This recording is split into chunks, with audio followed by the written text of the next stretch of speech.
Kia ora, my friends. I'm Jace, and welcome back to Drop Balls and Big Calls.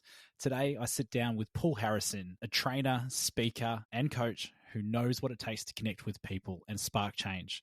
I met Paul a few weeks back when I was taking on a course, a short course, and it was facilitated by Paul, and I was really struck by his energy. So today, we dive into the power of energy when engaging an audience, the lessons that come from failure, and why the fear of regret can sometimes be the biggest motivator of all. It's a great episode. Really enjoyed this one, and I hope you do too. Enjoy. Paul Harrison, welcome to Drop Balls and Big Calls. Appreciate it, Jason. Thank you. Thank you for the invite. Hope we can cover off some great stuff today. Absolutely. Well, for context to our listeners, we first connected. I was doing a mini MBA recently through AIM, and you were the trainer, the facilitator of the course. I was really struck by your energy, Paul. Is that something that comes naturally to you? Is it something that you've developed over the years? The energy, I think, mate. Honestly, when I get out there, I go through a few things before I get onto in front of any audiences. Obviously, doing a lot of training, anywhere from 130 to maybe 150 day sessions, in any year.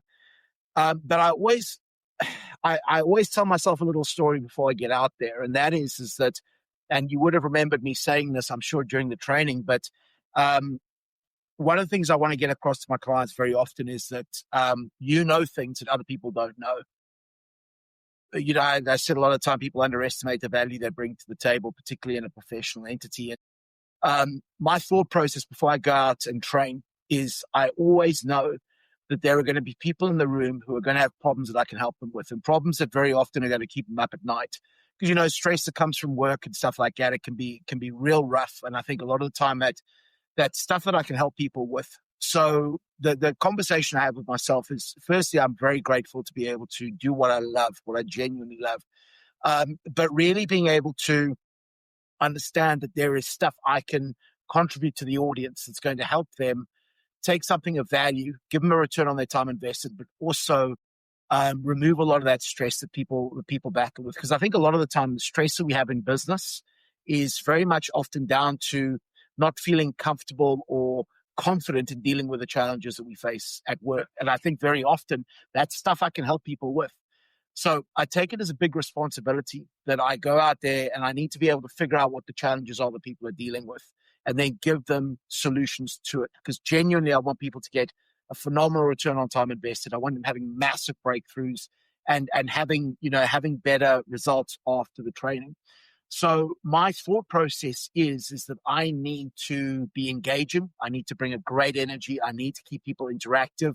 I cannot ever, ever, ever just go through the process. I still get paid what I get paid, but I can't just go through the process and give people a death by PowerPoint type of presentation. I need to bring the energy. I need to bring the engagement. I need to make it enjoyable. Because here's something else I've realized as well is, firstly, people won't always be totally open with you with regards to what the problems are they're dealing with, particularly in an environment where they don't know anybody or anything like that to start with. So you have to be able to find a way in there. But the second thing is that clients that I've worked with, if I was one of their first experiences in professional training, professional development, if I can get them to enjoy professional development, then effectively people just keep going on and on and on, keep learning more and more and more, and they keep getting better and better outcomes. So there's a combination of things that come down there. Again, I love what I do, but I know that I want to make it a special experience for people. I want people to really enjoy it. And if I can really start getting people to enjoy the process of professional development, I think we get onto a beautiful upward spiral, which is where I want people to be in life, One thing that really drew me in was the fact that you spent a lot of time at the start of that course getting to know each individual, and it was only a snapshot of each person, but you really wanted to understand what people wanted to take from that course, and it seems you do it through all the courses that you do, that you train. Yeah. And I found as someone that really struggles to keep engaged when I'm studying, for example, or reading. Yeah. That really captivated me, because what you did then was you then tailored the contents to each individual, and it really kept all of us engaged over that 2 days. Yeah. 100%. What What inspired you to sort of run with that context? Mate, I worked with a high volume of people. I've done a lot of training. So I've been training people since 2009. In a lot of different countries, a lot of big different numbers and stuff like that. But I also spent a lot of time working nightclubs. So you get to understand a very diverse group of people. And also with things like nightclubs, and you see it also with training, but you see people in a very, very different emotional state. Like nightclubs, you can imagine their highest highs and lowest lows. But with training, you can also see it. You can understand the lowest lows and highest highs. You can see it particularly when people are battling with certain issues. But when they have breakthroughs, they have those massive highs as well, which is great. But here's the thing, and this is something I teach my presenters as well, is people will always be engaged with you when you're talking in terms of relevance to them. So people will always engage with you when you talk in terms of relevance to them. So what I'm doing with that exercise is, firstly, there's a few things that are going on. I want to try to start getting an idea of the type of terminology that people are using, because that'll give me an indication of how they're thinking. Also, then, what are the problems that they're dealing with? And here's the fascinating thing is, a lot of times the problems they're talking to me about are symptoms of a deeper problem. And I'll give you an example. People say that they want to be able to, let's say with sales, so sales very extreme, so I can make a point with that extreme. They say they want to be able to close more deals. And very often you ask for more information on that, and it's that they don't actually have the confidence to ask for the deal. So the symptom is they want to be able to convert more business, but the actual problem is that they lack the confidence because they don't see the value that they bring to the table very, very often. So I'm trying to diagnose exactly what's going on with people and what are the deeper problems that they're battling with to get the outcomes that they're after. So I'm listening a hell of a lot to that. I'm then asking those further questions. But here's the other thing. I'm starting to pick up what's important to them, how they think, the terminology they use. And then, what's interesting about them as well. So I can very often call that back later on to the training. Especially, you get to the afternoon session of day 2, people are starting to get exhausted. So I've got to keep them engaged with it.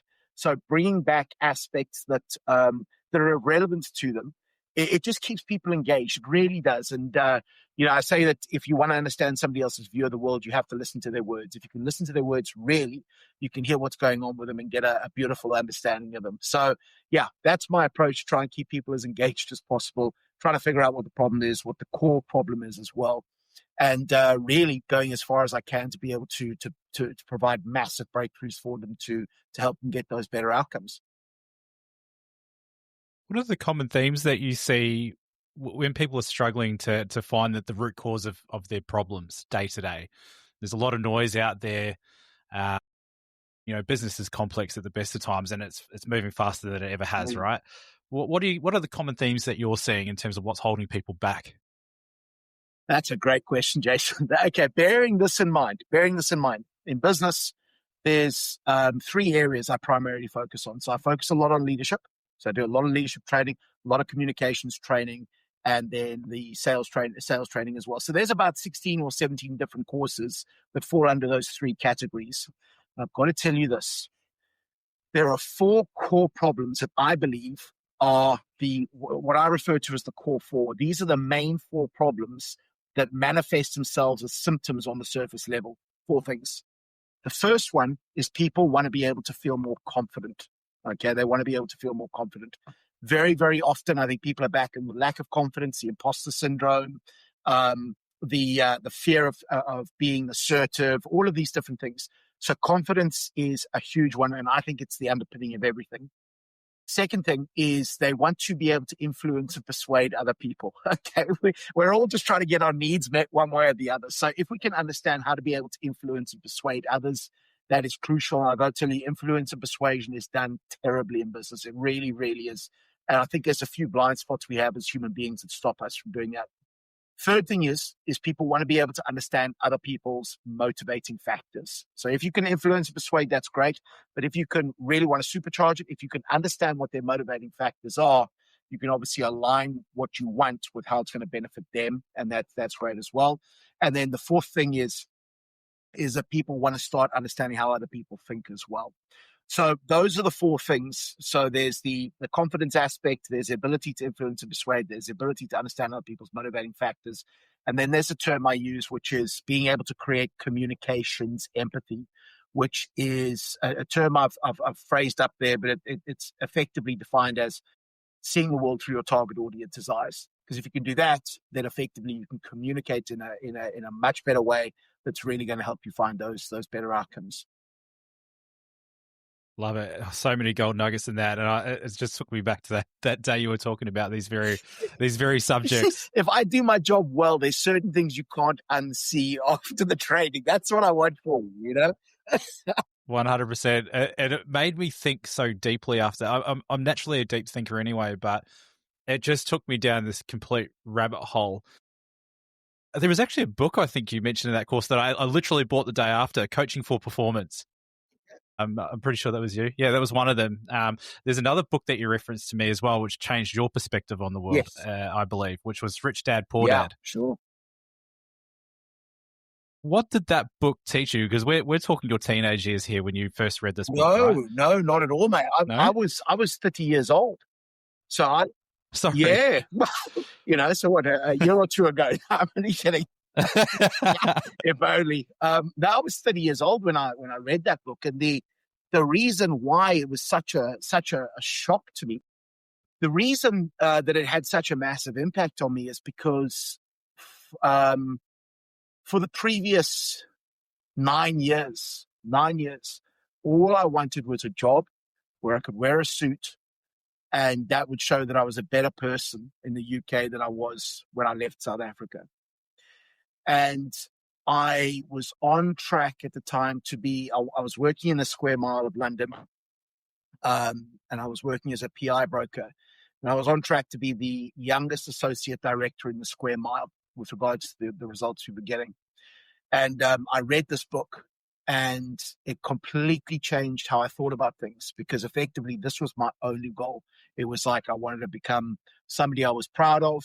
I wanted to become somebody who was respected.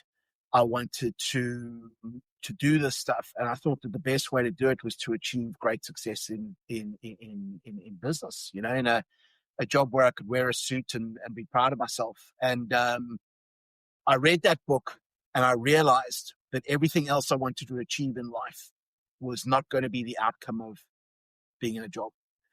And it blew my mind. It completely blew my mind, because, you know, when you want something for so long and then you realize it's like, that's not how you're going to get what you want.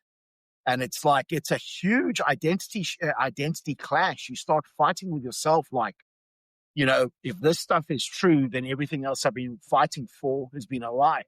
And it's a real strong identity impactor.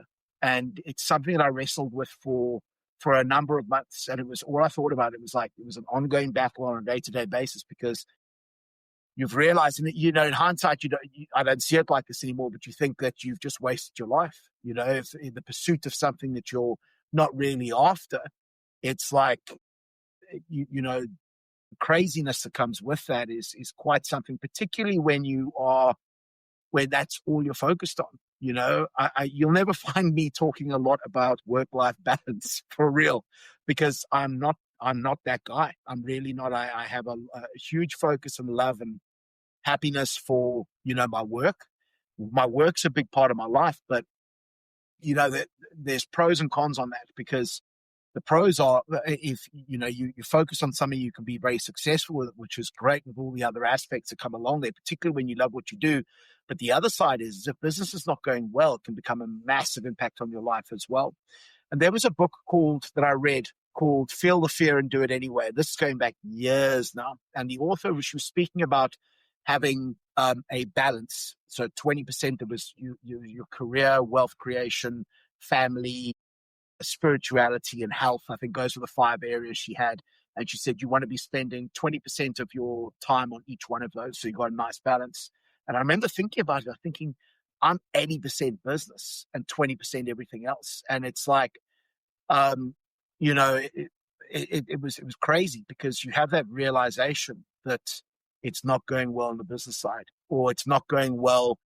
You know, everything you want to be is not really who you want to be. And that is a huge identity shift, man. it's a big battle when your strongest suit becomes very weak, or you start questioning it a lot. So yeah, from there, I had a few months of kind of licking my wounds and reflecting, let's say, and then thinking, okay, what's the next step? How do we shift this? And there was a coincidental coinciding with being let down on a deal that I'd thought I'd brokered a big deal, and it didn't come through. And I thought, okay, well, maybe this is a sign. Let's do something here. And that was really what started the entrepreneurial journey. Incredible. And yeah, you've done some wonderful things in that space. But I want to hone in on something here, because it seems you've had a few moments of reinvention throughout your life and career. One of which struck out to me. You mentioned to me beforehand that you sent out 3,000 resumes when you were younger. I think you'd left home, moved into a hostel, and you just met with so much rejection in these early years of yours. What did these moments teach you, and who was this kid at this time? Jason, I would have been 21. I think 21. I'd actually left South Africa. I left South Africa with 400 pounds in my pocket and a place to stay for 5 nights. I was staying at the Overseas Visitors Club in Earl's Court for the Aussies and Kiwis. I'm sure you'll know those areas, anybody who's done that trip. And all I wanted to be able to do, because I didn't have a good relationship with myself in South Africa. I didn't like who I was. And I think we all have those types of clashes from time to time. And I knew I had to make a difference. I had to get out and I had to make some changes. Quite what the changes were, I didn't know. But as I said, I arrived with 400 pounds in my pocket and a place to stay for 5 nights. And then I went back to 2 things I knew how to do, which was work construction sites and work nightclubs. You sort of got to get back into it to start, making some, being able to find a place that you can rent. And I was literally living in sort of like a house of 26 other people and sharing a bedroom with another guy. It was like, but I was making ends meet just, on my own turn, my own terms there.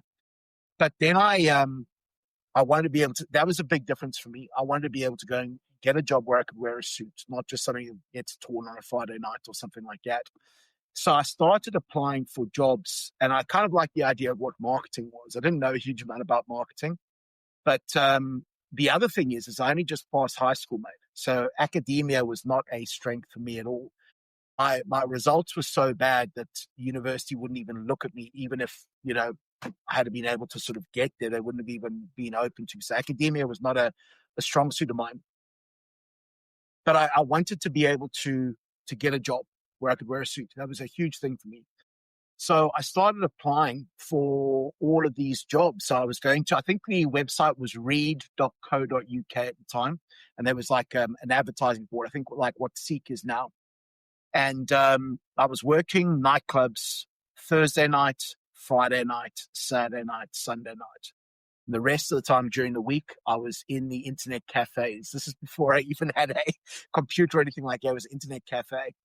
And going through these job interviews, going through these job sites and seeing jobs that I might like the look of. And when I would send off my CV, my resume, and I'd send off a covering letter that I would try and tweak as well. And over 2.5 years, I got more than 3,000 job rejections. And I'll tell you this, and I was thinking about this today for some weird, strange reason, but I was probably about 1,000 rejections in. Now, this is not including the ones who didn't respond to me, okay? So 1,000 rejections saying thanks, but no thanks. And I remember this maybe 1,000 rejections in, maybe a year and a half in. And I remember I got this email back from the employer, from the recruitment consultant. And the response that I got was, "Hi, Paul, thanks for your resume and CV. We'd love to have a meeting with you." And this was like absolutely phenomenal. I was over the moon, and the email said, "Can you do this date?" and what have you. So I said, "Absolutely fine." So anyway, I got this. This is the big thing. So I got my jacket on and everything like that, and my shirt, and it was down in Oxford Street in London. Oxford Circus, I think. And I remember walking down to go and see the recruitment consultant, and I walked in, and the lady on reception looks at me and she goes, "Hi, how are you?" And I said, "I'm absolutely fine. Thanks. I have my best energy, best energy." And I said, "Could I please see so-and-so?" I forget the name of the recruitment consultant. She goes, "Yeah, is she expecting to see you?" And I said, "Yeah, I've got an email from her and everything like that." So she goes, "Okay, cool, no worries." And she goes in and she comes back out, and her face is like a little bit sort of, a little bit gaunt, not gaunt, just like a little bit concerned. She goes, "Yeah, you can go in." And I went in, and the recruitment consultant looks at me and she goes, "Paul, I've got to apologize." I said, "What?" And she goes, "We've got autoresponders. We've got buttons that we hit depending on, because of the volume of CVs and covering letters we get in. We've got these autoresponders we sent out. One of the autoresponders is thanks, but no thanks. The other autoresponder is, we'd love to meet with you. And I'm sorry, Paul, but I hit the wrong response." So effectively, she'd said, "Let's have a meeting." But it was not the intention. So she goes, "Listen, I've got nothing for you, unfortunately." So I turned around and I walked out, and it's polite and everything like that. And I walked out, and I remember this. It would have been winter time in London, because it was probably about 4:30, and it was dark already in London. And I remember walking down the street, and I remember, and this was one of the biggest breakthroughs I think I've had. A lot of breakthroughs, but this was one of the breaking points where it was like, you can go one way or you can go the other way. And there's been a few of those, but this was one of the ones I'm happy to talk about. But it was, I remember walking down that road and thinking, you know what? Everybody hates me. Everybody hates me. Everybody hates me because I'm South African. I'm never going to get a job. They're all biased against me because I don't have a university qualification, because everybody in London's got a university qualification, They're all classist and this and the next thing. And I must have held this thought for about 10 steps. And it was like, literally, I'm thinking about this, and the hatred is building up, and the resentment, and they don't know what this and that and the next thing. And then that was one side of my brain. The other side of my brain said me these words, says something along the lines of, "Listen, mate, if you think like that, you're in a lot of trouble for the rest of your life." I didn't say a lot of trouble. I said something else, but I'm not swearing on here. Okay. And I said, you're in a lot of trouble for the rest of your life if you start believing that. Because if you believe that everybody's got something personal against you because you're South African, or you don't have a university qualification, or your surname, or what have you, or, whatever, then you're in a lot of trouble, because then you're in this hatred mindset, this victim mentality that's going to absolutely destroy you. Because it does.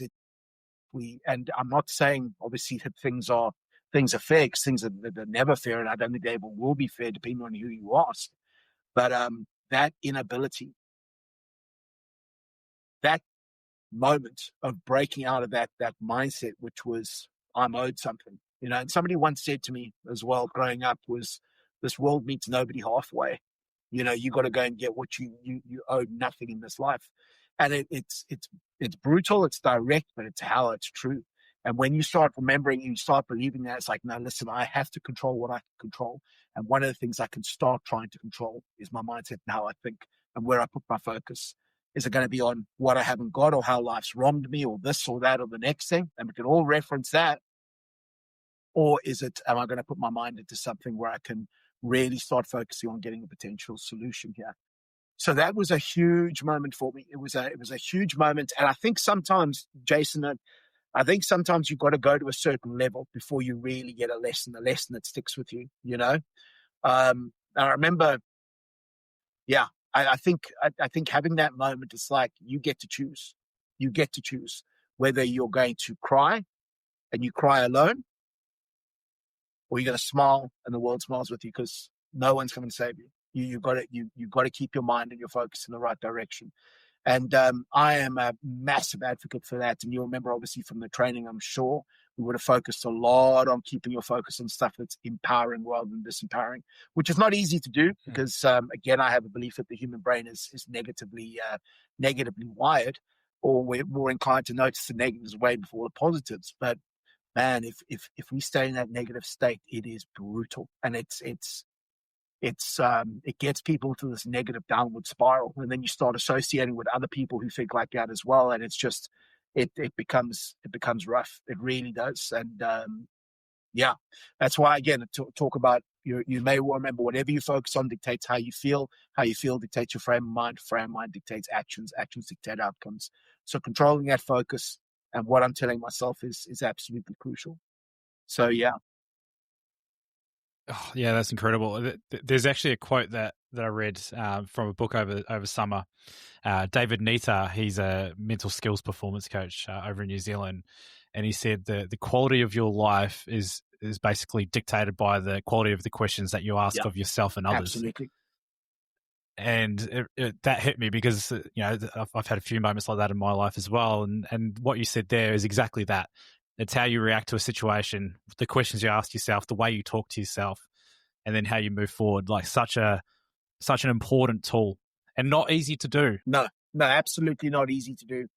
But I think at the same time, and having the great fortune to work with so many high achievers, you get to realize that if you go through all of that and you go to those that ground zero or that rocks, a rock bottom, people develop this tenacity and ability to move through pretty much anything. They really do, especially when they've had those extremes, those real extremes. And if those extremes don't break you, then, you'll take on the challenges in the future. And, it's like, listen, what I've been through in the past has got nothing on this. I've got 100% survival rate to this point, and I know how to use my mind. I know how to be able to think. But I don't think you get that lesson until you go through the fire like that. I really don't. And a lot of people don't like me saying that, but I've got no interest in talking about things that are theoretically correct, but they don't stand up to scrutiny, Well, you got real life evidence of that. It's real. What, like your confidence and your trust in people though must have been impacted by that moment, particularly after so much rejection. What did the steps look like coming out of that? You've got, obviously you've come to your fork in the road. Yeah. You've picked your way. Yeah. What did those steps look like? Because obviously progress isn't linear, right? Yeah.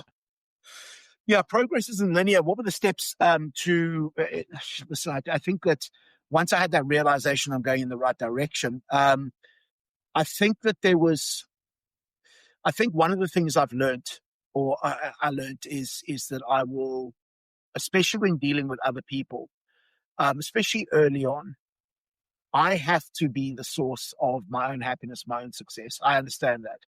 With that being said, I have some incredible people around me as well. I have some literal warriors, absolute warriors, just great people, great character, people who are there, people with mana, Jason.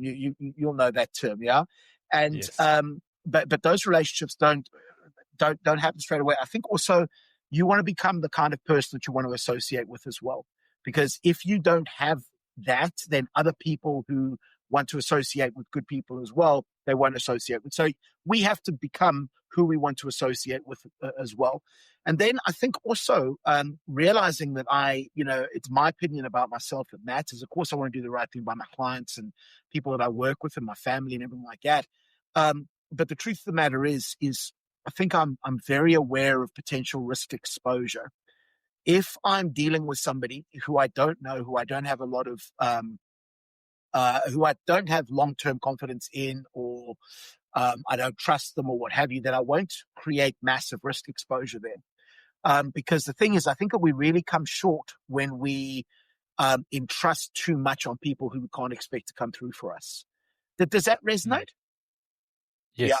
So I think that my risk exposure, I'm not just going to go and, like, if I'm going to go buy a car or something like that, I'm just not just going to go out to somebody who's selling it on the side of the road. I have to be able to build up trust or potential risk exposure. So that is always a big thought process for me. But the other thing is, I think that there's, barring death, I don't think there's too much that I can't go through that I can't come back from. I hate to say it. I really do, and I hope I never have to deal with that. But growing up in South Africa as well, man, it's, you have to deal with a lot of challenging situations. And I think a lot of the time, particularly the path with my life and stuff like that, particularly, leaving South Africa, um, I think you get to judge good character of people. And I think that, um, I have enough good people around me that if it all, and I've made this promise to myself a few times, is like, if I go out on a new venture, and there is risk with any new venture, and I mean coming to Australia, going to South Africa, going from South Africa to the UK, leaving an £80,000 a year job for an entrepreneurial approach with nothing, and I've made myself a promise at a few of those stages, which is, firstly, I'm terrified by regret. What I mean by that is, if I get to the end of my days and I look back on what I could have done or who I could have become, I am terrified of looking myself in the mirror and saying, I didn't take that shot because I was a coward or because I was scared of it. So I think I'm more terrified by that fear of regret than I am with anything that can happen to me. So I think that helps a hell of a lot. But the other thing is, so I make a promise to myself. It's like, if I'm going to go and do this now and take this big risk, if it all goes upside down, I'll go back to work in the nightclubs. I'll go back to it. I literally will go back to work in the nightclubs. And I think very often starting out with nothing, I mean, literally nothing, it gives you a hell of a lot because you don't have a lot to lose. And I think very often people hold themselves back or don't take that step because they're terrified of what they're going to lose. And when you don't have a lot to lose, you're prepared to take on those bigger and bigger risks. So yeah, I think that's a big part of my mentality now. It really is. And if I lose it all, I'll go back to working clubs again. I'm hoping my skill sets would allow me to do other things. But yeah, if push came to shove, and I gotta be able to keep the lights on, then I'm prepared to do it. I love that. That is so good. That is so good.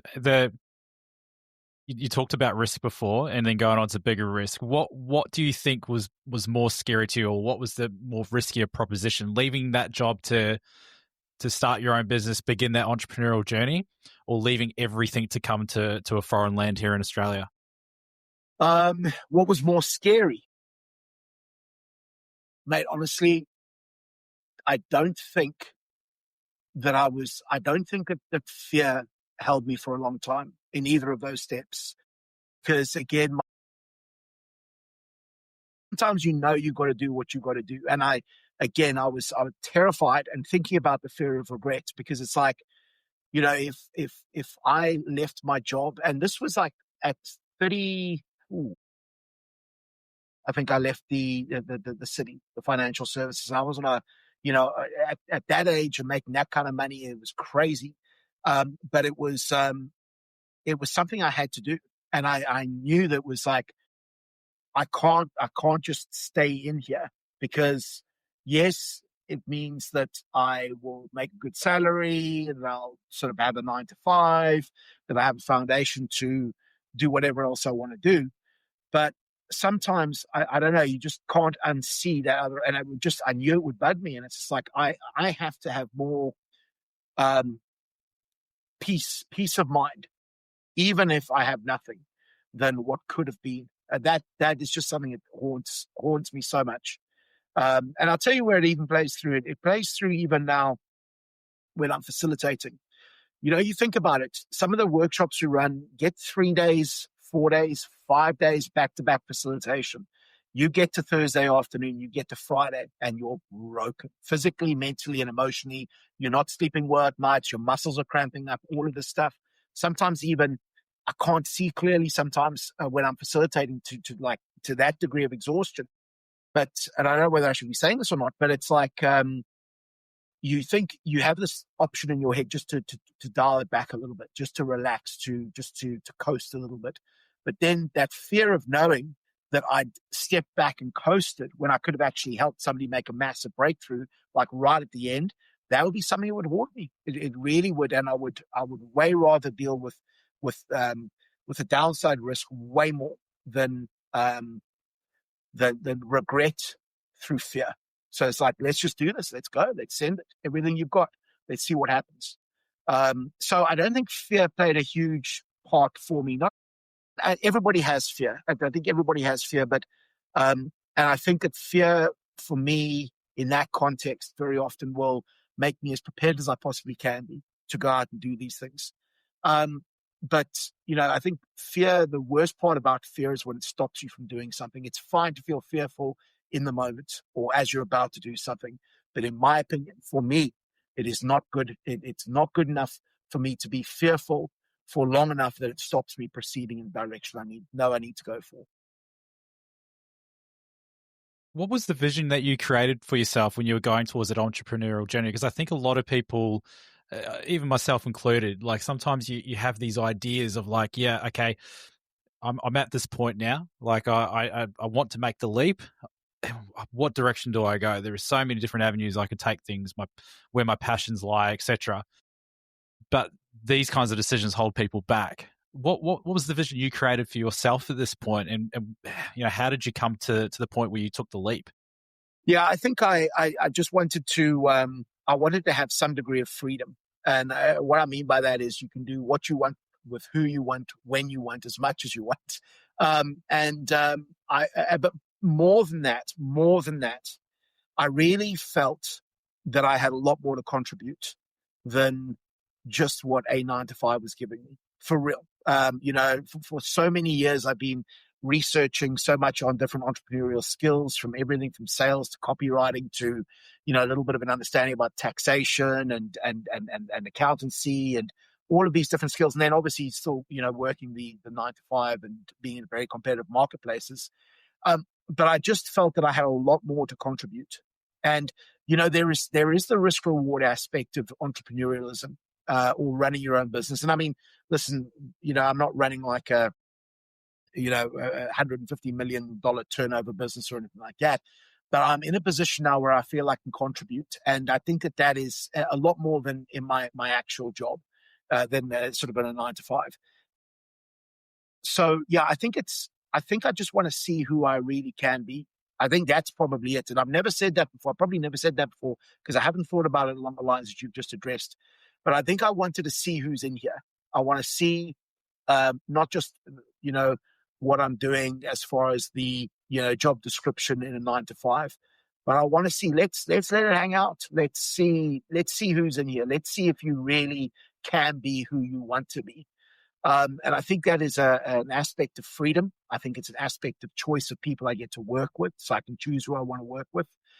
It's the ability to find better ways to add even more value, particularly now in the role I'm in, man. It's like, in the training aspect, better ways of being the best at what I do in this country. And that's my way of contributing back to Australia because, Australia gave me citizenship based on my skill sets with regards to adult education. And, I think I love it here. I think it's absolutely brilliant. There's so many great things here. And that is my ability to be able to now contribute back to Australia with that type of approach. And I think that, again, when it comes to the end of my days, man, I want to know that there was nothing left. There was nothing left in the tank. There was nothing holding myself back or anything like that. It was just you worked as hard as you could to get as much good and as much contribution as possible. And you're going to find out who you are. You're going to find out whether you're just talking the talk or whether you can actually go out and walk the walk as well. And, I think sometimes I tend to talk the talk before I walk the walks just to put pressure on myself. But it's going okay now, so I'm kind of happy with that. Well, that's an interesting mindset mechanism, actually, that you say that. I think sometimes when you talk as if you're already doing the thing, I think it can actually lead you to go and execute. That's certainly some of my experience anyway. I don't know if you feel the same. Yeah, absolutely. I know that Will Smith once said in his mind he's already achieved it. I know he's taking some heat over a few things now, but in his mind he's already achieved it. It's just you need to see it now, which I like. I think the ability to dream and the ability to have those goals moving forward that you're going to work towards. And I also got to say this, Jason, as well. I think that when you have those big goals that you're working towards, I think that's very often where self-esteem comes from. I think overcoming challenges and taking on this behemoth that, you overcome and you beat and you get the results. And then you start thinking, my goodness, if I've achieved this, what else am I capable of doing? And I think that's where self-esteem very often comes from. And people who live in comfort zones very, very often, and I've actually had clients say this to me before, I think very often they can battle with self-esteem issues if they're living the same thing in, day out. Because whilst we're safe here, I think that I genuinely think self-esteem comes from doing difficult things. And one of the best ways to do that is do things that are outside of your comfort zone. Of course, you want to minimize your risk as much as possible, but find out who you are. It gives us the opportunity to, certainly in my experiences, many, many years I didn't like myself, but starting to take on more and more challenges, you actually start developing some respect for yourself, which is great. Yeah, that's powerful. I felt the same about myself for many years, Paul. Like just that loop of negative self-talk, and just that, I guess the intimidation of taking those big risks, like moving country. That's that's a significant one. Leaving everything behind. What would you say to someone that's going through those emotions right now? That's just on the brink of they know they need to make a decision, they need to make a call. What would you say to someone in that position right now? Listen, I think that time goes quickly, and you'll be wiser as you get older, but you won't be as strong as you get older. So I think you're gonna have to pay the price of the learning curve somewhere along the line. If you've got to make a change, you can do all the planning mentally, but going out and actually taking the step, I think, is absolutely crucial. But again, it depends on the individual, because there are people in this world that will, everything that you and I have shared here, they will see as a negative thing for whatever. But I think that if you wanted to, if you've got that bigger goal, you have to make that choice. This is like, are you going to go for it, or are you going to think what coulda, shoulda, woulda have been? And I think some people, if the motivating factor is big enough, then you'll get out your comfort zone. If it's not, you'll stay in the comfort zone. So very often what I find is, if the fear of staying the same, if that fear of staying the same is bigger than the fear of what you face out there, then you will move forward. If the fear of what you face out there is bigger than the fear of staying the same, so life's okay, and you're worried about what's out there, then you'll stay in that same place. And here's the one thing I can say, Jason, is that 95% of the time, what I imagined is out there is nowhere near as intimidating. Is nowhere near as intimidating as I thought it was. So my mind tended to overthink it a hell of a lot, and that those challenges that were outside there, this case scenarios got bigger and bigger and bigger. So I think that 95% of the things I worried about in making those shifts didn't happen. Okay, they didn't happen. But I think that very often we can run that risk of telling ourselves how big and scary those monsters out there can be. And that very often keeps people in their place. But again, if the fear of staying the same is bigger than the fear of what's out there, people will move. If the fear of what's out there is bigger than the fear of staying the same, people will stay. And I think that's what people have to evaluate. I think they have to figure that out. And this can be a problem in places where you have a good lifestyle. If things are good, is it worth the effort? And that's a legitimate question. For me, it always has been. It's because the alternative was not good. And I think that that making those steps, doing those things, you start realizing that getting out of the comfort zone it's not as scary as we thought initially. Particularly if you can put some plans, some aspects to limit your risk as much as possible. But here's the other thing. Super high achievers that I work with, that I train, I've noticed this about them. They almost start getting addicted to living outside their comfort zone.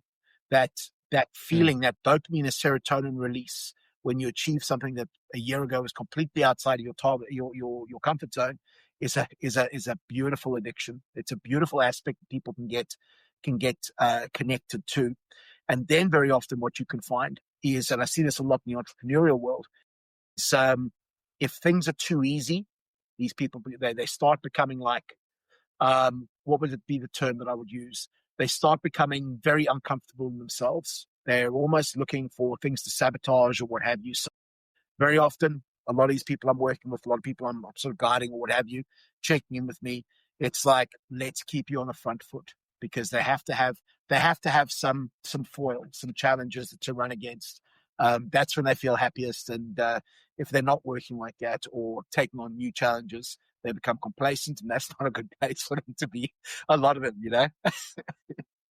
Oh, totally. Yeah, complacency's a killer, and those motivating factors as well. I think when you throw yourself in the deep end, throw yourself in the ocean, it's sink or swim, right? Like that is the motivation. When you've put yourself in that boat, you have to make it work now. You've got to get after it, right? Absolutely, 100%. Hmm. Yeah, that's really good stuff. Why Australia? How did you land on coming over to this part of the world? Mate, it's a story. It's a story. I was doing very well in the UK. I was in a different European city every month doing training across there, and then I reconnected with a junior school sweetheart of mine on LinkedIn. And It's always a girl. and yeah, is this along your lines as well, or what? No, I'm not admitting to anything. Okay. Yeah, we reconnected after 22 years of no contact, and we were totally coincidentally on a holiday at the same time, the same place, which is a whole other story. Kind of picked up the relationship again, and she said, "Listen, would you be interested in coming to Australia?" And I've associated with a lot of Aussies and Kiwis in the UK, because obviously we're into a lot of the same things. And me being one of these people who's terrified by getting to the end of the days and saying, "What if I had taken the step?" I thought, okay, well, let's go for it. Turned out that the relationship didn't work out. Turns out that 8 weeks of holiday time together is not a foundation to make up for 22 years of no contact. But yeah, it is what it is, I suppose. So yeah, here we are. It obviously worked out though. You've been here a while now. You didn't run back home. Yeah, and the thing is that the crazy thing is sometimes I think life just tests you a little bit and says, how bad do you want this? And then there's little doors that open up. I'll give you one of the examples. Is like the foundation, the qualification, the visa that I got to get citizenship here was open for it. There was only a year. I think it was a special skills visa, global talent visa is what they called it, but it included adult education. But it was only open for a year. And my lawyer got hold of me and said, "Listen, check this out." And we applied on that. It was just like, bang, permanent residency, one more year with citizenship. So it was like, yeah, it was supposed to happen, I guess. But yeah, that's how I got here. Amazing. And no, it was the girl that kept me here, Paul. It stopped me from going home. She's listening in, yeah? Fantastic. Yeah, she's in the next room. Yeah. Amen. I better keep on the safe side, right? As it should be, my man. As it should be. So with your teaching, like you're obviously making significant impact on people, and that was your goal. You knew you had value to give. Is there any particular examples that you're really proud of, significant impacts that you've pushed someone to go and achieve something great? Yeah, I mean, there's, and I hope I'm going to put this across as I best can without sounding like an arrogant South African, but it's phenomenal. Often when I mean, in Australia now, I've trained about 7,500 people since I've been here. 7,500 people. So it's not very, very often, but it's from time to time, maybe once, twice, 3 times a month. I'll cross paths, whether it's walking down the street in the CBD or even down at the beach or what have you, and bump into somebody that I've trained. And the beautiful aspects that the people share with me is like the takeaways and what's happened over the last few months, particularly around their confidence very, very often, and that whole aspect of the 5 at 5 and seeing the value you bring to the table and stuff like that. There's been a number of teams. The place I get the quickest return on investment for my clients is in the sales roles, because there's a lot of very quick fixes where people can see results straight away. I mean, yeah, there's a lot of them on my LinkedIn as well, sort of the screenshots there. But I mean, there was one particular guy that I was doing some work with, and this is going back, God, about this is going back to during COVID, so it was 2021. And he and I had, I was working for a company at the time that he and his director asked me to do some coaching with him, because he was out of a team of 15 salespeople. He was coming, 14th or 15th every single month. And he and I had an initial coaching call. It didn't go out very well. It was supposed to be 45 minutes, and it resulted in about 7 minutes. And it wasn't a good conversation because his defenses were way up. So I said, okay. And then 6 months later, his director gives me a call, says, listen, can you have another conversation with him? I said, no, for the reasons, because I didn't think he was going to help me. We had a conversation from there. And I said to him, listen, I said to him, I'm 95% sure I know exactly what the problem is that you're dealing with. But I'm not going to help you because I don't think you'll let me. And then got him to reflect on that a little bit with regards to what was the alternative to me helping him.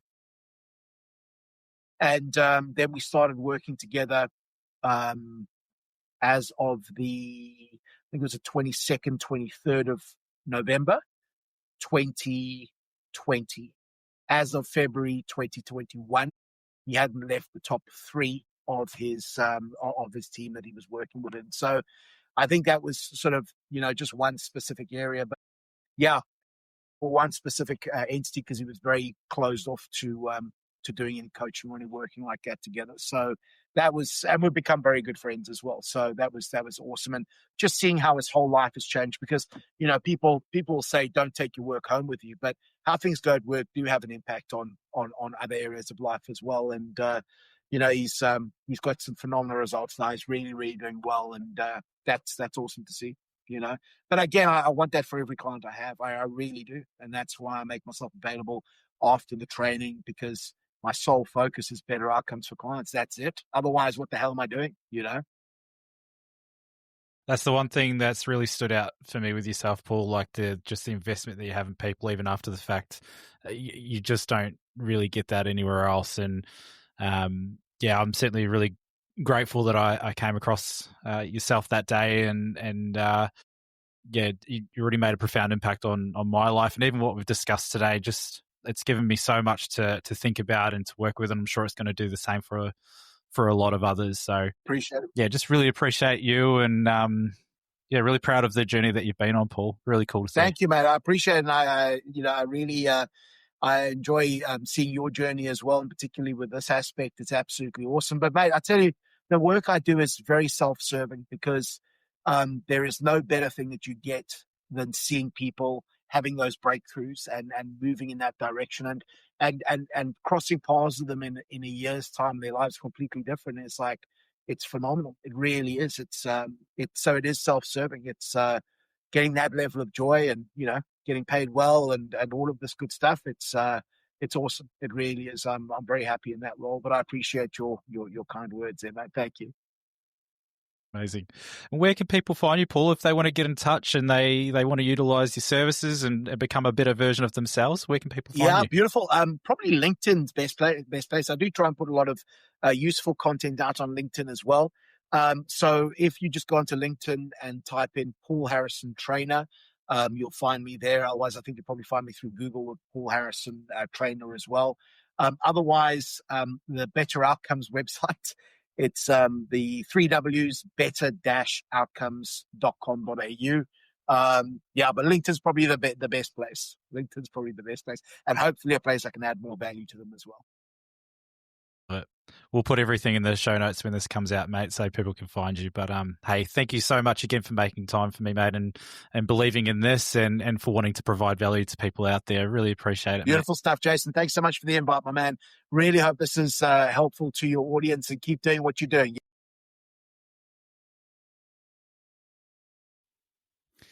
That was Paul Harrison. Thank you so much for listening to this episode of Drop Balls and Big Calls. If you enjoyed today's episode, please like, follow, or subscribe wherever you're listening to this podcast. Also, you can find us on social media. Just search Big Calls Pod. By liking or subscribing, following, commenting. You help us more than you can possibly imagine. So yeah, every little bit helps. But again, thank you so much for taking time out of your day to listen to this podcast. I know there is so many incredible podcasts out there, so many of which have inspired this podcast. So yeah, it means a lot. Thank you so much. We'll see you next time.